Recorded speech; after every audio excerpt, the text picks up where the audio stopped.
আমার বান্দা রোজা রাখছে শুধুই আমার জন্য, আমি নিজেই তার প্রতিদান দেব। ডান কাদের ফেরেশতাকে যেন আল্লাহ বলে, ফেরেশতা পুরা রমজান আমার বান্দার নেকি তুমি লিখবা না, আমি লিখবো, আমি লিখবো, আমি দেব বান্দার। এজন্য বাপ রমজানকে কেমনে কাটাবেন, রমজানের ফজিলত, রমজানের বৈশিষ্ট্য, রমজানের জন্য প্রস্তুতি মুমিনের আলাদা হওয়া উচিত। যাদের কলিজায় আখিরাত আছে, যাদের ফিকিরে আছে জান্নাতে যাওয়ার, যারা কবরের আযাব থেকে বাঁচতে চায়, যারা জাহান্নামের আগুন থেকে বাঁচতে চায় বাপ, তাদের জন্য রমজান ভিন্ন কিছু।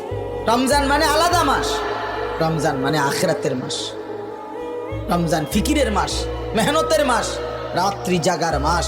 রমজান মাসে দিনের বেলা রোজা রাখবে, রাত্রিবেলা রাত্রি জেগে তারাবি পড়বে।